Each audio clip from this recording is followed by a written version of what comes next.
S Chambi sir, ಈ ಸಮಸ್ಯೆ ಕೇವಲ ನಾವು ಇದ್ರ ಬಗ್ಗೆ ಮಾತಾಡ್ತಿದ್ವಿ. ಅಫ್ಕೋರ್ಸ್ ಕೇಟ್ರಿಂಗ್ ಮಾಡೋರ್ಗೂ ಕೂಡ ತುಂಬಾನೇ ಪ್ರಾಬ್ಲಮ್ ಆಗಿದೆ. ಯಾಕಂದ್ರೆ ಮದುವೆ ಪ್ರೋಗ್ರಾಮು ಅದು ಇದು ಎಲ್ಲ ವಹಿಸ್ಕೊಂಡಿರುವಂತಹ ಕೇಟ್ರಿಂಗ್ ನಡೆಸೋರ್ಗೂ ಕೂಡ ಇದು ಪ್ರಾಬ್ಲಮ್ ಆಗಿದೆ. At the same time sir, artificial intelligence ವಲಯಕ್ಕೂ ಕೂಡ ಬಹಳ ದೊಡ್ಡ ಪೆಟ್ಟು ಸರ್. ಇದು ಹೀಲಿಯಂ ಪ್ರೊಡಕ್ಷನ್ ಇರಲಿ, ಇದು ಎಲ್ಲದಕ್ಕೂ. ಸೊ ಇದ್ರ ಬಗ್ಗೆ ಏನು ಹೇಳ್ತೀರಿ ಸರ್? ನೀವು ಹೇಳಿದ್ರಲ್ಲ, ಈ ಮಾಸ್ ಕನ್ಸಂಪ್ಷನ್ ಮತ್ತೆ ಜಾಬ್ ಎಂಪ್ಲಾಯ್ಮೆಂಟ್ ಮಾರ್ಕೆಟ್ ಅಲ್ಲಿ ಆರ್ಟಿಫಿಷಿಯಲ್ ಇಂಟೆಲಿಜೆನ್ಸ್ ಅಲ್ಲಿ ಇದು ಏಟ್ ಬೀಳುತ್ತೆ ಅನ್ನೋದು ನಮಗೆ ಗೊತ್ತಿತ್ತು. ಅದರಿಂದ ಅದಕ್ಕೆ ಆಲ್ಟರ್ನೇಟಿವ್ ಪ್ಲಾನ್ ಅನ್ನ ನಾವು ಮಾಡ್ಕೊಳ್ಬೇಕು. ಯಾಕಂದ್ರೆ ಆರ್ಟಿಫಿಷಿಯಲ್ ಇಂಟೆಲಿಜೆನ್ಸ್ ಇರೋದು ಅದೊಂದು ರೀತಿಯಲ್ಲಿ ಒಂದು ಮಾರ್ಗ ಇದ್ದಾಗ ಅಷ್ಟೇ. ಅದು ಒಂದು ರೀತಿಯ ವೆಚ್ಚ ಕಡಿಮೆ ಮಾಡುತ್ತೆ, ಮತ್ತೆ ಕ್ಲಾರಿಟಿ ಇರುತ್ತೆ, ಮತ್ತೆ ಅದು ಒಂದು ರೀತಿಯಲ್ಲಿ ಸ್ಪಷ್ಟತೆ ಇರೋದ್ರಿಂದ ಆರ್ಟಿಫಿಷಿಯಲ್ ಇಂಟೆಲಿಜೆನ್ಸ್ ಉತ್ತಮ. ಬಟ್ ಅದನ್ನ ಎವ್ರಿಥಿಂಗ್ ಆರ್ಟಿಫಿಷಿಯಲ್ ಇಂಟೆಲಿಜೆನ್ಸ್ ಏನ ಮಾಡಲ್ಲ, ಹ್ಯೂಮನ್ ಇಂಟರ್ವೆನ್ಷನ್ ಬೇಕಾಗುತ್ತೆ. ನೀವು ಫಾರ್ ಎಕ್ಸಾಂಪಲ್, ನಾನು ಏನಾದರೂ ChatGPT ನಲ್ಲಿ ಏನಾದರೂ ಒಂದು ಸಲಹೆ ಕೇಳಿದ್ರೆ ಅದು ಕೊಡ್ತಕ್ಕಂಥದ್ದು ಲಿಮಿಟೆಡ್ ಆಗಿರುತ್ತೆ. ಅದರಿಂದಾನೇ ನಾವು ಕ್ರಿಯೇಟಿವ್ ಆಗಿ ಇರೋಕೆ ಸಾಧ್ಯ ಇಲ್ಲ. ಅದರಿಂದ ಈ ಜಾಬ್ ಇದರಲ್ಲಿ ಏನೇನು ಅವರಿಗೆ ಆಘಾತಗಳು ಅಥವಾ ಲೇ ಆಫ್ ಮಾಡ್ತಾರಲ್ಲ, ಅದನ್ನ ಒಂದು ರೀತಿಯಲ್ಲಿ ಸರ್, ಈಗ ಹಲವು ಕಂಪನಿಗಳ ಮೇಲೆ ಇರಾನ್ ಕೂಡ ದಾಳಿ ಮಾಡ್ತೀವಿ ಅಂತಾನು ಹೇಳಿದೆ, ದಾಳಿ ಕೂಡ ಮಾಡಿದೆ. ಸೊ ಇಫ್ ಎಟ್ ಆಲ್ ಆತರ ಏನಾದ್ರೂ ಆಗ್ಬಿಟ್ರೆ ಹೇಗೆ ಸರ್? ಅಲ್ಲ, ಅದಕ್ಕೆ ಕಂಪೆನ್ಸೇಷನ್ ಕೊಡ್ಬೇಕು ಕಂಪ್ನಿಯವರು. ಯಾಕಂದ್ರೆ ಈ ಯುದ್ಧ ಆದ್ಮೇಲೆ ಅವ್ರು ಏನಾಗ್ತಾರೆ, ಗಲ್ಫ್ ಕಂಟ್ರೀಸ್ ಇಂದ compensation is different sir. What is ಅಂದ್ರೆ ಪ್ರೊಡಕ್ಷನ್ ಕತೆ ಏನು? ಇಲ್ಲ, ಇದು ಟೆಂಪರರಿ ಸೆಟ್ ಬ್ಯಾಕ್ ಅಂತ ನನ್ನ ಭಾವನೆ. ಯಾಕಂದ್ರೆ ಆರ್ಟಿಫಿಷಿಯಲ್ ಇಂಟೆಲಿಜೆನ್ಸ್ ಬರುತ್ತೆ ಇರೋದು ಸುಮಾರು 1.5-2 ವರ್ಷದಿಂದಾನೇ ಗೊತ್ತಿತ್ತು ನಮಗೆ. ಅದರಿಂದ ನಾವು ಆಲ್ಟರ್ನೇಟಿವ್ ಸಿಸ್ಟಮ್ ಆಫ್ ಎಂಪ್ಲಾಯ್ಮೆಂಟ್ ಅಥವಾ ಒಂದು ಮ್ಯಾನ್ ಪವರ್ ಅನ್ನ ಹೇಗೆ ಉಪಯೋಗಿಸ್ತಕ್ಕಂಥದ್ದು ಪ್ಲಾನ್ ಮಾಡಬೇಕು, ಮಾಡಿರ್ತಾರೆ. ಅದು ಜಾರಿಯಲ್ಲಿ ಬಂದಿಲ್ಲ ಅನ್ನೋದು ಬಿಟ್ರೆ, ಈಗ ದೊಡ್ಡ ದೊಡ್ಡ ಕಂಪ್ನಿಗಳು, ಇಂಟರ್ನ್ಯಾಷನಲ್ ಕಂಪ್ನಿಗಳಲ್ಲಿ ಲೇ ಆಫ್ ಮಾಡಿದ್ರು ಸಹ ಬೇರೆ ಆಲ್ಟರ್ನೇಟಿವ್ ನಾವು ಈಗ ಅವ್ರು ಹೇಳಿದ್ರಲ್ಲ, ನಮ್ಮ ಸ್ನೇಹಿತರು ಹೇಳಿದ್ರು, ಈ ನಿಮ್ಮ ಸ್ಮಾಲ್ ಸ್ಕೇಲ್ ಇಂಡಸ್ಟ್ರೀಸ್ ಅವ್ರಿಗೆಲ್ಲ ನಾವು ಅನುಕೂಲ ಮಾಡ್ಕೊಡ್ಬೇಕು ಅಂತಕ್ಕಂಥ ಸನ್ನಿವೇಶದಲ್ಲಿ ಇದು ಒಂದು ಡಿಸ್ರಪ್ಷನ್, ಇದೊಂದು ರೀತಿಯಲ್ಲಿ ಸಂಪೂರ್ಣವಾದ ವ್ಯತ್ಯಾಸವನ್ನು ಉಂಟು ಮಾಡ್ತಕ್ಕಂಥ ಒಂದು ಆಘಾತಕಾರಿ ಸನ್ನಿವೇಶ. ಅದರಿಂದ ಇದು ಆರ್ಟಿಫಿಷಿಯಲ್ ಇಂಟೆಲಿಜೆನ್ಸ್ ಇಂದ ನೌಕರಿ ಕಡಿಮೆ ಆಗಿದೆ ಅನ್ನೋದು ತಾತ್ಕಾಲಿಕ, ಮತ್ತೆ ಅದಕ್ಕೆ ಒಂದು ಪುನಶ್ಚೇತನ ಬಂತು. ಯಾಕಂದ್ರೆ ಆ ಕಂಪ್ನಿಗಳಿಗೂ ತಮ್ಮದೇ ಆದಂತ ಒಂದು ಸ್ಟೆಬಿಲಿಟಿ ಬೇಕು ನೋಡಿ. ಸೊ ಸ್ಟೆಬಿಲಿಟಿ ಆಫ್ ಇನ್ಕಮ್ ಅಂತಕ್ಕಂಥದ್ದು ಬರಬೇಕಾದ್ರೆ ಎಲ್ಲವೂ ಬರೀ ಆಯಿಲ್ ಮೇಲೆ ಡಿಪೆಂಡ್ ಆಗಬಾರ್ದು. ನಾನು ಹೇಳಿದ್ರಲ್ಲ, alternative source of energy, solar ಇರ್ಬೋದು, ಎಲೆಕ್ಟ್ರಿಕ್ ಇರ್ಬೋದು, ಬೇರೆ ಬಯೋಗ್ಯಾಸ್ ಇರ್ಬೋದು, ಈ ರೀತಿ ಬೇರೆ ಬೇರೆ ರೀತಿಯ ಒಂದು ಯುದ್ಧದ ರೀತಿಯಲ್ಲಿ ನಾವು ಆಲ್ಟರ್ನೇಟಿವ್ ಇಟ್ಕೊಳ್ತೇವೆ. ಮತ್ತೆ ನೀವು ಹೇಳಿದ್ರೆ 70 ಡೇಸ್ ಇದೆ ಅಂತ, ಅದನ್ನ 70 ಡೇಸ್ ಇರೋದನ್ನ 140 ಡೇಸ್ ನಾವು ಮಾಡ್ತೀವಿ ಅಂತಕ್ಕಂಥದ್ದನ್ನ ಮಾಡಿ ರಷ್ಯಾದಿಂದ, ಆಫ್ರಿಕಾದಿಂದ, ಈವನ್ ಟು ಸಮ್ ಎಕ್ಸ್ಟೆಂಟ್ ಅಮೆರಿಕಾದಿಂದ ತರಿಸ್ಕೊಂಡ್ರೆ ತಪ್ಪೇನಿಲ್ಲ. ಯಾಕಂದ್ರೆ ಫಸ್ಟ್ ನಾವು ಬದುಕಬೇಕು, ಜನರ ಬದುಕಿಗೆ ಒಂದು ಆಶ್ರಯವನ್ನ ಕೊಡ್ತಕ್ಕಂಥದ್ದನ್ನ ಮಾಡಬೇಕು. ಕೇವಲ ತೆರಿಗೆ, ಲೆಕ್ಕಾಚಾರ, ಈ ರೀತಿಯ ಆಲೋಚನೆಗಳನ್ನ ಮಾಡಿದ್ರೆ ಪರಿಹಾರ ಕೊಡಕ್ಕಾಗಲ್ಲ. ಸೊ ಪ್ರಾಗ್ಮ್ಯಾಟಿಕ್ ಆಗಿ ದೊಡ್ಡ ಪರಿಸ್ಥಿತಿ ಇರ್ತಕ್ಕಂಥ ಸನ್ನಿವೇಶದಲ್ಲಿ ನೀವು ಹೇಳಿದ ಹಾಗೆ ಇವರೆಲ್ಲರಿಗೂ ನಾವು ರಕ್ಷಿಸಬೇಕಾದ್ರೆ ಒಂದು ಫುಟಿಂಗ್ ನಲ್ಲಿ ಇದೊಂದು ರೀತಿಯ ಅಘೋಷಿತವಾದ ಯುದ್ಧ, ಅನ್ಡಿಕ್ಲೇರ್ಡ್ ವಾರ್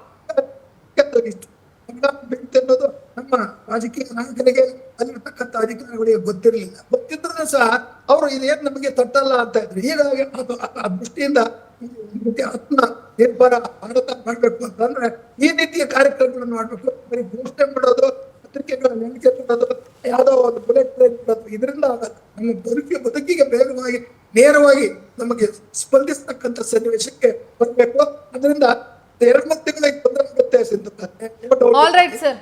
ಎಸ್ ಮಂಜುನಾಥ್ ಅವರೇ, ನಿಮ್ಮ ಕಡೆಯ ಮಾತುಗಳು ಏನು ಹೇಳ್ತೀರಿ ಈ ಸಿಚುಯೇಷನ್ ಬಗ್ಗೆ, ಇದ್ರ ಬಗ್ಗೆ ಸರ್ಕಾರಕ್ಕೆ ಏನು ಹೇಳ್ತೀರಿ? ಅಂಡ್ ನಿಮ್ಮ ಆಟೋ ಚಾಲಕರಿಗೆ ನಾವು ನಿಮ್ಮ ಮುಖಾಂತರ ಕೇಳೋದೊಂದು ಮನವಿ ಮಾಡೋದೇನೆಂದರೆ, ಕೂಡಲೇ ಸರ್ಕಾರ ಈಗ ಏನು ಆಗ್ತಾ ಇದೆ ಇಮಿಡಿಯೇಟಾಗಿ ಶನಿವಾರದೊಳಗೆ ಒಂದು ಮೀಟಿಂಗ್ ಮಾಡಿದ್ರೆ ಸರ್ಕಾರಕ್ಕೆ ಭಾಳ ಅನುಕೂಲ, ಡ್ರೈವರ್ಗಳಿಗೆ ಅನುಕೂಲ ಆಗುತ್ತೆ.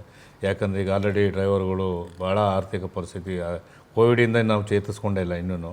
ಅದರ ಜೊತೆಗೆ ಇದೊಂದು ನಮಗೆ ಹೊಡೆತ ಬಿದ್ದಿರೋದ್ರಿಂದ ಸರ್ಕಾರ ಪರಿಹಾರವಾಗಿ ಅಥವಾ ಒಂದು ಎಲ್ಲರನ್ನೂ ಒಂದು ಒಟ್ಟಾಗಿ ಒಂದು ಸಭೆ ಕರೆದು ಯಾವುದೇ ರೀತಿಯ ಅಧಿಕಾರಿಗಳಲ್ಲೇ ಒಂದು ಚರ್ಚೆಗೆ ಒಳಪಡಿಸಿ ಏನೇನು ಸಮಸ್ಯೆಗಳನ್ನ ಬಗೆಹರಿಸ್ಬೋದು ತಕ್ಷಣಕ್ಕೆ ಚಾಲಕರ ಉಳಿವಿಗಾಗಿ. ಸೊ ಮತ್ತು ನಮ್ಮ ಹೋಟೆಲ್ ಉದ್ಯಮ ಇರ್ಬೋದು ಮೇಯ್ನಾಗಿ. ಯಾಕಂದರೆ ಹೋಟ್ಲಿಲ್ಲ ಅಂದರೆ ನಾವಿಲ್ಲ ಅಂದರೆ ಹೋಟ್ಲು ಇಲ್ಲ, ಪರಿಸ್ಥಿತಿ ನಾವು ಹಂಗಿದ್ದೀವಿ. ಸೊ ಹಂಗಾಗಿ ಪ್ರಯಾಣಿಕರು ನಾವು ಕರ್ಕೊಂಡೋಗಿ ಹೋಟ್ಲಿಗೆ ಬಿಡಲೇಬೇಕಾಗುತ್ತೆ. ಸೊ ಈ 2 ವರ್ಗನೂ ಭಾಳಷ್ಟು ಅತಂತ್ರ ಸ್ಥಿತಿಯಲ್ಲಿದೆ. ದಯವಿಟ್ಟು ಕೂಡಲೇ ಸರ್ಕಾರ ಪ್ರವೇಶ ಮಾಡಿ ನಮ್ಮ ಚಾಲಕರ ಬೇಡಿಕೆಗಳ ಬಗ್ಗೆ ಅಟ್ಲೀಸ್ಟ್ ಕೂಡ ಈಡೇರಿಸ್ಬೇಕಂತೇಳಿ ಮನವಿ ಮಾಡ್ತೀವಿ.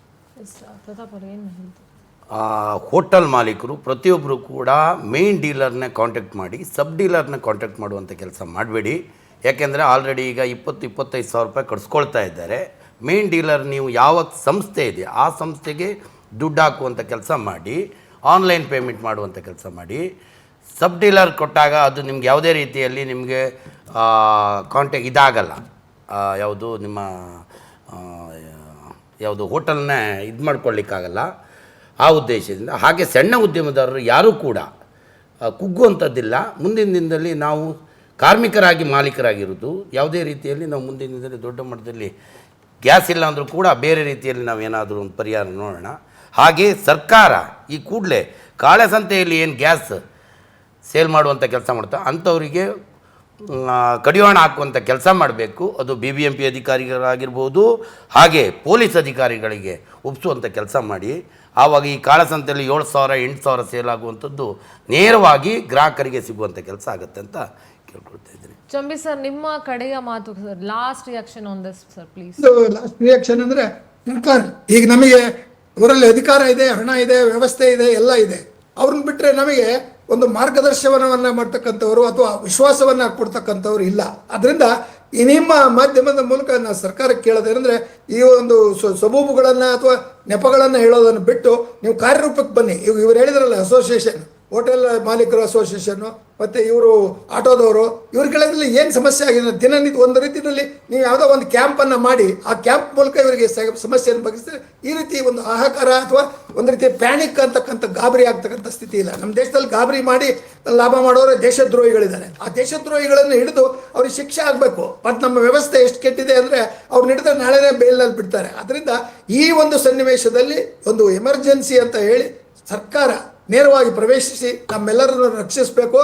ಸ್ಪೆಷಲಿ ಇವರಿಗೆ ಯಾರು ಈ ಆಟೋ ಚಾಲಕರು ಮತ್ತು ಹೋಟೆಲ್ ಮಾಲೀಕರು ಮತ್ತೆ ದಿನನಿತ್ಯ ಬದುಕನ್ನು ಒಂದು ರೀತಿಯಲ್ಲಿ ದುಡಿಯೋ ವರ್ಗದವರಿಗೆ ಒಂದು ರಕ್ಷಣೆಯನ್ನು ಕೊಡಬೇಕು. ಉಳಿದವ್ರು ಹೆಂಗೋ ಸಾಲ ಮಾಡ್ತಾರೆ, ಇವ್ರು ಎಲ್ಲಿಂದ ಸಾಲ ಮಾಡ್ತಾರೆ?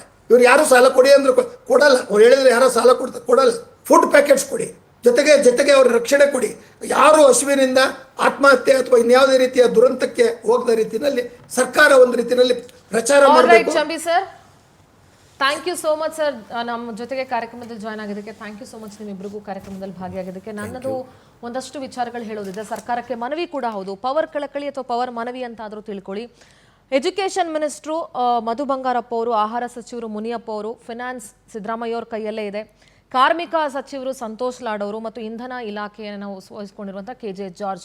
ನಿಮ್ಮೆಲ್ರಿಗೂ ನಾನು ಮನವಿ ಮಾಡ್ಕೊಳ್ಳೋದಿಷ್ಟೇ. ಫಸ್ಟ್ ಫಾರ್ಮೋಸ್ಟ್ ಎಜುಕೇಷನ್ ಮಿನಿಸ್ಟರ್ಗೆ ನಾನು ಕೇಳ್ಕೊತೀನಿ, ಮಾನ್ಯ ಮಧು ಬಂಗಾರಪ್ಪ ಅವರೇ, ಆಟೋ ಡ್ರೈವರ್ಗಳ ಮಕ್ಕಳು ಮತ್ತು ಕ್ಯಾಬ್ ಡ್ರೈವರ್ಸ್ ಇರ್ಬೋದು, ಫಾಸ್ಟ್ ಫುಡ್ ನಡೆಸೋರು ಇರ್ಬೋದು, ಕಾಂಡಿಮೆಂಟ್ಸ್ ನಡೆಸೋರು ಇರ್ಬೋದು, ಅಥವಾ ಸಣ್ಣ ಸಣ್ಣ ಹೋಟೆಲ್ಗಳನ್ನು ನಡೆಸುವಂಥವರ ಮಕ್ಕಳ ಎಜುಕೇಷನ್ಗೆ ನಿಮ್ಮ ಸಹಾಯ ಬೇಕಾಗಿದೆ. ಯಾವ ರೀತಿ ಅಂತಂದರೆ, ಇನ್ನೇನು ಜೂನಲ್ಲಿ ಶಾಲೆಗಳು ಆರಂಭ ಆಗುತ್ತೆ, ಕಾಲೇಜ್ಗಳು ಆರಂಭ ಆಗುತ್ತೆ, ಅಡ್ಮಿಷನ್ ಮಾಡಿಸ್ಬೇಕಾಗತ್ತೆ. ಈಗ ಆಲ್ರೆಡಿ ಗ್ಯಾಸ್ ಅಭಾವದಿಂದ ಅವ್ರು ಯಾರು ಕೂಡ ದುಡಿಮೆಯನ್ನು ಮಾಡೋದಕ್ಕಾಗ್ತಿಲ್ಲ, ಬದುಕು ಕಟ್ಕೊಳಕ್ಕಾಗ್ತಿಲ್ಲ, ಟೆನ್ಷನಲ್ಲಿದ್ದಾರೆ. ಸೊ ದಯವಿಟ್ಟು ಶಾಲೆಗಳಿಗೆ ಒಂದು ಮನವಿ ಮಾಡ್ಕೊಳ್ಳಿ, ಅಡ್ಮಿಷನ್ ಮಾಡಿಸ್ಲಿಕ್ಕೆ ಸ್ವಲ್ಪ ಸಮಯವನ್ನು ಎಕ್ಸ್ಟೆಂಡ್ ಮಾಡಲಿಕ್ಕೆ ಅವ್ರಿಗೆ ಟೈಮ್ ಕೊಡಕ್ಕೆ ಹೇಳಿ. ಮತ್ತು ಅಡ್ಮಿಷನ್ ಫೀಸಲ್ಲಿ ಸ್ವಲ್ಪ ಏನಾದರೂ ಡಿಸ್ಕೌಂಟ್ ಕೊಡ್ಬೋದಾ ಶಾಲೆಗಳು ಅನ್ನೋದ್ರ ಬಗ್ಗೆ ಕೂಡ ಯೋಚನೆ ಮಾಡಿ. ನೀವು ಶಾಲೆಗಳ ಜೊತೆಗೆ ಮಾತುಕತೆಯನ್ನು ನಡೆಸಿ ದಯವಿಟ್ಟು ನೀವು ಮಿನಿಸ್ಟ್ರಿಯಿಂದ ಒಂದು ಮನವಿ ಮಾಡ್ಕೊಳ್ಬೇಕು ಅನ್ನೋದು ನಮ್ಮ ಮನವಿ. ಅಟ್ ದ ಸೇಮ್ ಟೈಮ್ ಆಹಾರ ಸಚಿವರು ಏನಿದ್ದಾರೆ ಮುನಿಯಪ್ಪ ಅವರೇ, ದಯವಿಟ್ಟು ಈ ಕಾಳಸಂತೆಯಲ್ಲಿ ಮಾರಾಟವಾಗ್ತಾ ಇರುವಂಥ ಗ್ಯಾಸ್ ಸಿಲಿಂಡರ್ಗಳ ತಡೆಯೋದಕ್ಕೆ ಏನಾದರೂ ಕಡಿವಾಣ ಹಾಕೋದಕ್ಕೆ ಕ್ರಮ ತೆಗೆದುಕೊಳ್ಳಿ.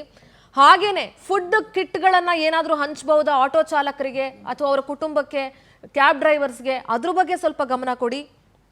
ಕಾರ್ಮಿಕ ಇಲಾಖೆಯ ಸಚಿವರಿಗೆ ನಾನು ಕೇಳ್ಕೊಳ್ಳೋದಿಷ್ಟೇ, ಬಹಳಷ್ಟು ಜನ ಗಿಗ್ ವರ್ಕರ್ಸ್ ಇದ್ದಾರೆ, ಅವರೆಲ್ಲರೂ ಕೆಲಸವನ್ನು ಕಳ್ಕೊಂಡಿದ್ದಾರೆ. ಸೊ ಅವರಿಗೇನಾದರೂ ಸುಧಾರಣೆ ಮಾಡಲಿಕ್ಕೆ ಏನಾದರೂ ಮಾಡ್ಬೋದಾ ಈ ಸಂದರ್ಭದಲ್ಲಿ ಯೋಚನೆ ಮಾಡಿ. ಆ್ಯಂಡ್ ಫಿನಾನ್ಸ್ ಮಿನಿಸ್ಟರ್ಗೆ ನಾನು ಏನು ಕೇಳ್ಕೊತೀನಿ ಅಂತಂದರೆ, ಎಷ್ಟೋ ಬ್ಯಾಂಕ್ಗಳಲ್ಲಿ ಸಾಲ ತಗೊಂಡಿದ್ದಾರೆ ಆಟೋ ಚಾಲಕರು ಇರಬಹುದು ಅಥವಾ ಬಹಳಷ್ಟು ಜನ. ಆ ಸಾಲವನ್ನು ಕಟ್ಟೋದಕ್ಕೆ ಅವ್ರಿಗೆ ದುಡಿಮೆ ಮಾಡಬೇಕು, ಆದರೆ ದುಡಿಮೆ ಮಾಡೋದಕ್ಕೆ ಆಗ್ತಿಲ್ಲ, ಬಿಕಾಸ್ ಆಫ್ ಅವ್ರಿಗೆ ಗ್ಯಾಸ್ ಸಿಗ್ತಾ ಇಲ್ಲ. ಸೊ ಆ ಥರ ಮೈಕ್ರೋ ಫಿನಾನ್ಸ್ಗಳು, ಸ್ಮಾಲ್ ಫಿನಾನ್ಸ್ಗಳು, ಬ್ಯಾಂಕ್ಗಳ ಹತ್ರ ಸರ್ಕಾರ ಮಾತನಾಡಿ ಸ್ವಲ್ಪ ಸಮಯ ಅವ್ರಿಗೆ ದುಡ್ಡನ್ನು ಕಟ್ಟೋದಕ್ಕೆ ಅವಕಾಶವನ್ನು ನೀವು ಮಾಡಿಸ್ಕೊಟ್ರೆ ಬಹಳಷ್ಟು ಸಹಾಯ ಆಗುತ್ತೆ. ಅವ್ರು ಯಾರೂ ನಾವು ದುಡ್ಡು ಕೊಟ್ಟಲ್ಲ, ನಮಗೆ ಬಿಟ್ಬಿಡಿ, ತಿಂಗಳು ಕೇಳಲೇಬೇಡಿ ಅಂತ ಹೇಳ್ತಿಲ್ಲ. ಸ್ವಲ್ಪ ಸಮಯಾವಕಾಶವನ್ನು ಅವರಿಗೆ ನೀವು ಕೊಡಿಸ್ಕೊಟ್ರೆ ಅಂಥ ಆಟೋ ಚಾಲಕರಿರ್ಬೋದು, ಕ್ಯಾಬ್ ಚಾಲಕರಿರ್ಬೋದು, ಗಿಗ್ ವರ್ಕರ್ಸ್ ಇರ್ಬೋದು, ಫಾಸ್ಟ್ ಫುಡ್ ಸೆಂಟರ್ಸ್ ಇರ್ಬೋದು, ಸಣ್ಣ ಸಣ್ಣ ಹೋಟೆಲ್ಗಳು ಇಟ್ಕೊಂಡಿರೋರು ಇರ್ಬೋದು, ಅವ್ರಿಗೆಲ್ಲರಿಗೂ ಸಹಾಯ ಆಗುತ್ತೆ. ಎಕ್ಸ್ಪೆಷಲಿ ಮಕ್ಕಳ ಅಡ್ಮಿಷನ್ ಬಗ್ಗೆ ಮತ್ತು ಆಹಾರ ಕಿಟ್ಟನ್ನು ಹಂಚುವ ಬಗ್ಗೆ ಹೆಚ್ಚಿನ ಗಮನ ಹರಿಸಿ. ಈ ಸಂದರ್ಭದಲ್ಲಿ ನಿಮ್ಮೆಲ್ಲರ ಅಗತ್ಯ ಅವ್ರಿಗಿದೆ ಅಂತ ಹೇಳ್ತಾ ಈ ಚರ್ಚೆನ ಅಲ್ಲಿಗೆ ಮುಗಿಸ್ತಾ ಇದ್ದೀನಿ. ನೋಡ್ತಾ ಇರಿ ಪವರ್ ಟಿವಿ, ಇದು ನಿಮ್ಮ ಶಕ್ತಿ.